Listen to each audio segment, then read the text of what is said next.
So this is the new Final Fantasy game that basically was announced like a couple of days ago. I was kind of curious. They did say Android iOS, right? So it's specifically like a mobile game, but I'm not sure what to expect. It's by Square Enix again. Let's have a look at this trailer. This should give us more reveal of what the game is all about. Okay. When darkness veils the world, the warriors of light shall come. Okay. Wait, what is that? Is this the studio? Play Art. NH. I never heard of this before. Play Art. NHN. Is that like a new? Those who arrive called ghosts. Okay. So the title is called Dissidia Duellum Final Fantasy. It's very confusing, right? Dissidia Duellum. I understand why they need to like have a specific name because there's so many different Final Fantasy games on the market.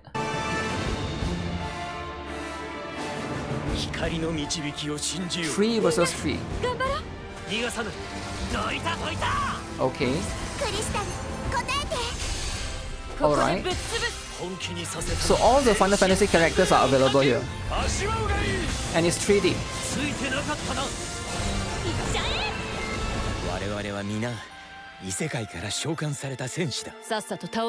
Japanese voice acting. Oh, is that Zidane? Ah. Illustrations drawn by popular artists. It looks like it's a portrait game.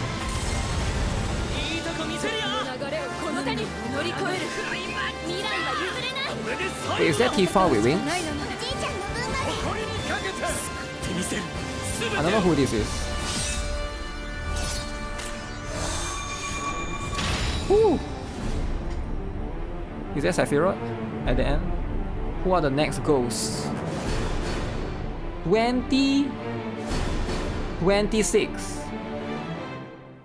Okay guys, make sure you guys sign up, alright? If you guys want to join the Android closed beta, specifically for Android. iOS, I think has to have a separate method, right? So, it looks interesting, alright? But I am not a big fan of the, it looks like it's going for the portrait style. So, portrait style basically is going to be like, you have to play it vertical rather than horizontal. I would rather have a horizontal gameplay, but you know what? I guess vertical is not too bad, it's fine too, right? So in this particular case, this is the gameplay pretty much. It looks like it's turn-based as well. I can't really tell, is it action-based or turn-based? Maybe no, maybe like you can see other characters moving as well at the same time. So that's Cloud. Anyone could recognize her. Him.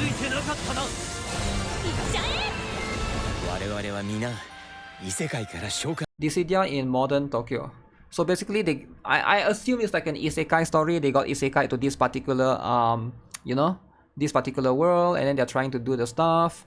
You know what this art reminds me of? Like this particular art reminds me of Ash Echoes. Like that the 3D, the way how they do the 3D is like the Ash Echoes kind of 3D.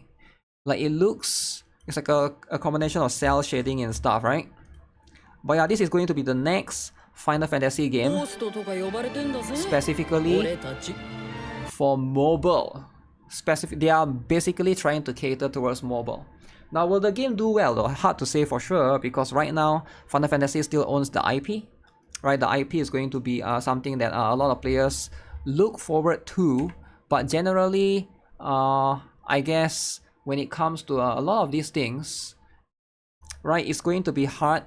Because right now somebody in Reddit actually wrote this. Alright, somebody actually wrote this before you get hype for the Dissidia Duellum Final Fantasy. Alright, I would like to give a quick reminder that this is a Square Enix mobile game. Square Enix just might be the worst company to ever enter the live service or gacha market. Now, why is that, right? All their global games have EOS, okay?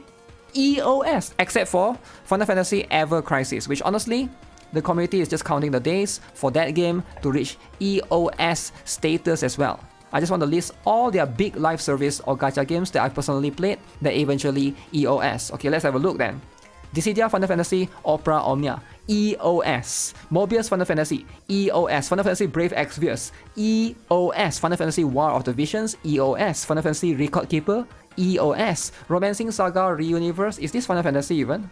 I don't know about this. But I guess we are counting all the Square Enix games rather than Final Fantasy. Sino Alice, EOS. Star Ocean Anamnesis, Near Reincarnation, EOS. Dragon Quest Tact, Echoes of Mana, EOS. Valkyrie Anatomia The Origin. Okay, that's a lot of EOS, right? To be fair. 1, 2, 3, 4, 5, 6, 7, 8, 9, 10, 11, 12 EOSs. That is a lot. That is a lot, right? That's like crazy amount. Lastly, special shoutouts to Octopath Traveler's Champions of the Continent. This game didn't EOS, but all management or operations were transferred to a different company, NetEase. Okay, that's going to be what it is.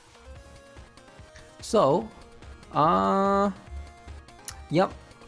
Again, I don't think it's like, is this counted as Doom posting, right? I think it's just a track record of Final Fantasy, of Square Enix as a whole, alright? So they do have a pretty negative track record as a whole, right? For the mobile division. Now maybe you like them for their PC games, maybe the PC games is like doing way better, but at least for the mobile side of things, they do have a pretty, you know, I would say negative perception in the eyes of the public. Like a lot of people view them negatively, especially for their live service games, right?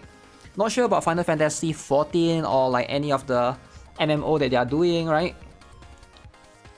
Shoutouts to Octopath Traveler's Champion of the Continent. This game didn't EOS, but all management or operations were transferred to a different company, NetEase. So this is specifically for Octopath. NetEase was willing to take that over, which is very, very good, right?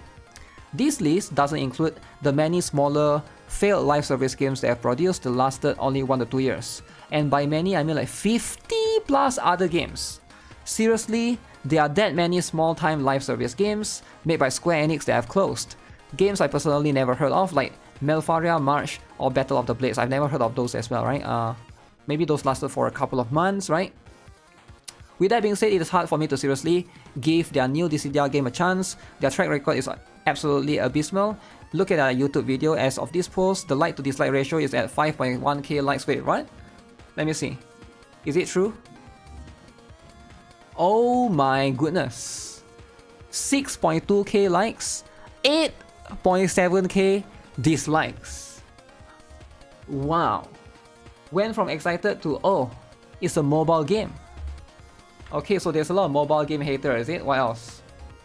Thank you for playing Dissidia Duellum Final Fantasy. We regret to announce that we have made the difficult decision to discontinue the app service. The immediate excitement of hearing new Dissidia, followed by faster deflation of mobile game and 3 vs 3 team battle. Those who do not remember the past are condemned to repeat it.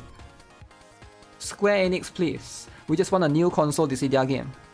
Quality of PSP games. PSP.